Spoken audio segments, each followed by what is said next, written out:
Bonjour à tous, je suis Baptiste Garnier, votre responsable animation au niveau département. Je viens vers vous pour vous rappeler l'importance des animations sur les cantons. D'une part par vos soirées JA qui vous ramènent à un côté économique sur la structure, mais aussi un côté convivial, le fait de vous réunir tous ensemble lors d'une soirée. Mais aussi des autres événements comme le concours de labour, les jugements de bétail, où cela nous permet de vous retrouver après à Ferme-en-Fête pour la finale départementale bovin ou alors à la finale départementale de Labour lors de la fête de la terre qui est l'événement important des JA au long de l'année. C'est notre vitrine, c'est ce qui permet de nous faire découvrir au monde agricole et hors agricole et d'échanger avec les citoyens. On a besoin également de vous lors d'autres manifestations comme le 24 janvier à Argentan lors du Cross MFR pour une distribution de lait. Le 14 et 15 avril à Alençon-Médavy, toujours pour une distribution de lait. Le public aime ce genre d'événement-là. Cela permet aussi de communiquer sur le lait. Je vous donne également rendez-vous au mois de septembre lors de la fête de la terre à Briouze, qui sera le 2 septembre. Et pour finir l'année, fin octobre, nous avons Ferme-en-Fête. Le département est prêt à vous aider économiquement ou matériellement pour tout genre d'action que vous faites. Il suffit de nous contacter et cela permet un bon dynamisme sur le canton. Et s'il y a un bon dynamisme sur le canton, on le ressent sur le département se porte bien. Pour ma part, j'espère vous revoir sur nos prochaines manifestations car nous avons toujours besoin de bénévoles. Et qui mieux que JA pour parler agriculture et animer le milieu rural. Bonjour à tous, donc je me présente, Benoît Koning, responsable de la commission lait du département de l'Orne pour les JA. Je fais cette petite vidéo pour vous présenter un peu l'actualité qu'il y a eu en 2017 sur le lait. Donc au niveau de la conjoncture, c'était quand même une année particulière avec des prix très faibles en début d'année au niveau de la poudre de lait, avec des stocks très importants dus à la surproduction mondiale, en particulier en Europe avec l'arrêt des quotas. Le beurre a commencé bas aussi l'année, mais a eu une flambée à partir du milieu d'année, avec ce qui a permis quand même une augmentation du prix du lait payé à la ferme comparé à l'année d'avant, mais qui n'est pas assez importante pour boucher le trou de trésorerie des 2 années précédentes. Donc le but aujourd'hui au niveau syndical est de faire passer des hausses au niveau auprès des grandes surfaces vis-à-vis des transformateurs pour que les transformateurs puissent répercuter ce bonus-là aux producteurs. Au niveau des OP, on se rend compte que quand les OP sont fortes, donc sachant que les EGA, les états généraux de l'alimentation viennent de donner encore un peu plus de pouvoir aux OP et poussent à adhérer aux OP et à donner du pouvoir pour faire des OP commerciales. On se rend compte que quand les producteurs adhèrent massivement, comme par exemple dans la laiterie Belle, où il y a la quasi-totalité des éleveurs qui adhèrent, ils arrivent à des contrats comme cette année où ils se sont mis d'accord sur un prix sur l'année 2018, un prix ferme de 350 € des 1000 litres, avec un bonus de 20 € pour ceux qui produisent en non-OGM. Ce qui veut dire une meilleure valeur ajoutée au niveau du producteur et de la visibilité sur l'année. Donc, si j'ai un message à faire passer, c'est adhérer aux OP, aller aux réunions de COP pour ceux qui sont en coopérative, donner vos points de vue et montrer que vous êtes impliqués. Et grâce à l'implication des producteurs, ça donne du pouvoir face aux transformateurs pour les négociations. C'est un travail de longue haleine, ça ne changera pas, ça c'est pour des visions à plus long terme, mais voilà, ça donne du pouvoir aux OP. D'un point de vue syndical, il faudra qu'on reste vigilant, donc comme je le disais, sur le retour de la valeur ajoutée, avec faire passer des hausses de prix aux grandes surfaces. Et sinon, on a d'autres billets, comme par exemple un travail sur la création d'une IGP Normandie, qui permettrait de rapporter de la valeur aux producteurs grâce à l'image Normandie, ou comme la marque Cœur de Normandie qui a été créée cette année. Donc c'est le début, pour l'instant le retour n'est pas encore forcément flagrant, mais c'est une marque qui a été créée et le but c'est à plus ou moins long terme, si ça marche, de rapporter de la valeur aux producteurs. On a eu aussi au niveau des OP la commission d'examen des pratiques commerciales qui a été saisie par une OP et par le syndicalisme, donc qui a déduit pour montrer le contrat que les laiteries nous proposent et pour montrer que c'est des contrats qui sont abusifs du fait de l'exclusivité commerciale, du fait des accords de collecte, du fait de la non prise en charge de la facturation par le producteur. Donc c'est des choses qui vont aussi donner du pouvoir aux OP dans les négociations, puisque les transformateurs ont obligation de prouver, c'est à eux de prouver que leur contrat n'est pas abusif.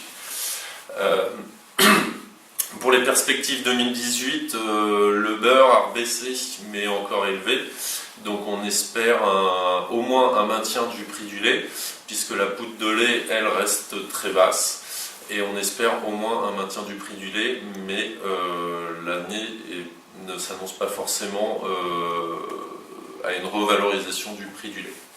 Voilà, je vous donne tous rendez-vous à l'AG départemental le 16 mars et aux commissions lait qui se déroulent sur l'année pour prendre part au débat et amener votre point de vue, parce qu'on manque de personnes qui s'impliquent pour avoir un maximum de débats, de réflexions et d'idées à apporter pour faire avancer les choses. Merci à vous. Bonjour, je m'appelle Eric Fleury, je suis installé en GAEC avec un tiers dans l'Orne, en lait, viande, céréales, sur le canton d'Ems, le Merlereau. Je suis responsable au niveau de l'Orne de l'installation. Donc cette année, nous avons installé 68 installations dans l'Orne. Nous avons été aussi au front par rapport à l'aide départementale qui devait être supprimée. Nous sommes montés au créneau et on a réussi à garder cette aide-là. Elle est de 6 000 € maintenant pour l'investissement en petit matériel. Nous sommes aussi montés au front plus avec la région sur la 4e modulation qui est anciennement les prêts bonifiés qui n'étaient plus demandés pour les jeunes. Donc nous avons essayé de récupérer cette enveloppe-là pour une aide supplémentaire à la DJA du jeune, donc qui est à hauteur de 10 000 € maximum. Nous avons été aussi en même temps demander une majoration supplémentaire de 5% sur les ex-PCAE, pour le jeune aussi installation. Nous faisons aussi plusieurs forums dans l'Orne, qui est un forum installation, qui est fait dans les établissements scolaires sur l'installation en partenariat avec la Chambre. Nous faisons aussi des forums des métiers où on fait intervenir des témoignages de JA ou de futurs JA qui sont salariés agricoles ou à expliquer le métier de l'agriculture. Nous faisons aussi des forums cédants qui accueillent les personnes de plus de 55 ans qui veulent céder leur exploitation à des jeunes. On leur explique les démarches, donc on en fait 2 par an, dont un qui est le 6 février à Nocé. Je vous invite à le dire et à le faire passer le mot pour ceux-là qui sont intéressés. Nous faisons aussi un forum régional, on participe à un forum régional des métiers qui aura lieu à Rouen au mois de décembre. J'invite des bénévoles à venir avec moi pour aider à cette journée-là. Nous travaillons aussi à aider sur les zones DEF, sur le secteur de Carouge et la vallée de l'Orne, qui vont être plus normalement en zone def et on ne lâche pas le morceau là-dessus, à essayer de battre pour les garder en zone def. Je vous invite aussi le 16 mars à la AG départementale qui est sur l'installation avec plusieurs intervenants pour l'installation. Et je vous invite à poser pas mal de questions sur l'installation ce jour-là justement, avec une table ronde qui est assez riche. Je vous invite aussi à me rejoindre prochainement surtout les personnes qui sont intéressées par l'installation, à venir à ma commission installation qui aura lieu sûrement au mois de mars pour nous aider aux futures installations de demain sur le dossier. Je vous remercie. Bonjour, je suis Denis Douchy, jeune agriculteur installé dans le canton de Courtemer en grande culture et responsable de la commission végétale des JA Orne. Sur le plan des volumes, la campagne 2017 fut marquée par une récolte normale, avec son lot de belles surprises, je pense notamment au maïs et au colza, et ses déceptions dues à une période de canicule redoutable au moment du remplissage des blés. Les prix des engrais et du carburant ont représenté toutefois un atout pour nous aider à dégager un minimum de marge en 2017. Sur le plan de la commercialisation, nous avons eu seulement quelques jours dans l'année pour vendre notre blé plus de 160 €. Et la tendance reste morose, avec une forte pression des pays de l'Est. Effectivement, à ce niveau, nous subissons une conséquence de la maigre récolte 2016, où les pays nord-africains ont pris l'habitude d'acheter en mer Noire leur blé. Et le cours du colza, quant à lui, est aussi inférieur aux attentes. Alors que le pétrole est à la hausse, les tergiversions politiques sur le taux de colza estérifié incorporé dans les biocarburants laissent traîner un doute sur le devenir de la filière. Un autre point noir, la graine de pois protéagineux ne s'est jamais aussi mal vendue depuis 10 ans. L'Inde, notre principal débouché, a effectivement instauré une taxe à l'importation de 70 € à la tonne. Ces 70 € il nous les manque aujourd'hui sur le prix de vente. Vous observerez ainsi que le rôle de JA auprès des politiques est déterminant. Alors il existe toutefois des tendances à la hausse. Le food bashing, cette attitude médiatique visant à démonter la machine agro-industrielle, les divergences politiques qui installent la profession dans l'incertitude et dégradent la confiance des consommateurs, exemple le renouvellement ou non du glyphosate, ou encore l'activisme associatif qui confond buzz et défense de l'environnement. Au centre de cela, vous connaissez la principale victime, l'agriculture dont l'équilibre est déjà si fragile. Votre rôle de JA auprès du grand public compte. N'hésitez pas à décrire votre métier tel qu'il est. Expliquez que notre agriculture évolue, progresse, mais qu'elle ne peut pas aller au-delà des moyens dont nous disposons actuellement. Dans le contexte que je viens d'écrire, je m'adresse aux jeunes agriculteurs candidats à l'installation. Soyez réalistes dans vos projets en tenant bien compte du contexte et ambitieux pour créer de la valeur avec votre outil. Et surtout, impliquez-vous dans le syndicalisme agricole et les filières afin de rester maître de votre destin. À propos de la commission ornaise, outre les actions menées par le réseau, j'ai participé avec la FDSEA à une conférence de presse sur le sujet du glyphosate. Nous savons maintenant qu'il est très important de communiquer, d'informer et de donner notre point de vue à la presse sur des sujets qui sont parfois mal maîtrisés. Alors que JA attend de Bruxelles plus de moyens sur la gestion des risques pour faire face à l'ensemble des aléas rencontrés par la profession, les membres de la commission végétale se sont réunis cet hiver autour du thème de la commercialisation des céréales. Sujet que j'ai choisi pour 2 raisons. Élargir notre connaissance et avoir une approche pragmatique de la commercialisation. Tout cela pour limiter les risques que nous rencontrons dans ce domaine et qui sont très forts. Je m'adresse enfin aux membres de la commission végétale. Venez plus nombreux en commission et à ceux qui souhaitent y participer, merci de le signaler aux animateurs. Vous êtes les bienvenus. Merci. Bonjour à tous, Victorien Girard, responsable commission viande Orne. Je suis moi-même installé sur une exploitation Nous-sur-Orne à côté de Sées, en vache allaitante. La conjoncture viande pour l'année 2017 a connu plutôt une année défavorable, sauf dans le Torillon en fin d'année avec des exportations qui repartent un petit peu sur les pays du Maghreb et aussi le fait qu'il y ait eu moins de Torillon mis en place. Du coup la conjoncture est plutôt favorable actuellement. Pour le reste, on sait que sur la partie haut de gamme, et les races typées viande, c'est plutôt très difficile actuellement. Alors ça s'explique parce qu'il y a eu quand même pas mal de sorties d'animaux laitiers. En face de ça, les actions menées par le réseau JA ont été indispensables cette année. Elles ont été basées essentiellement sur la filière éleveur engagé. Éleveur engagé, c'est une rémunération par rapport au coût de revient pour le producteur.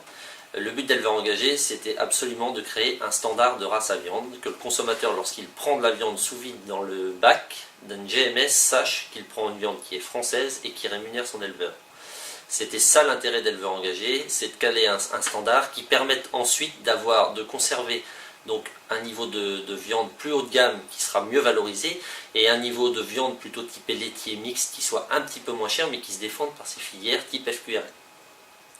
En face de ça, aujourd'hui, et malgré une mise en place difficile d'éleveurs engagés, notamment dans les GMS où les engagements qui avaient été signés ne sont pas tenus, on remarque aussi que le point qui nous fait peur actuellement, c'est la partie CETA-Mercosur, donc le CETA, le traité avec le Canada qui a été signé au niveau de l'Europe, qui reste à signer par nos politiciens à l'échelle nationale, et le Mercosur qui est en discussion, donc ça c'est les viandes d'Amérique latine.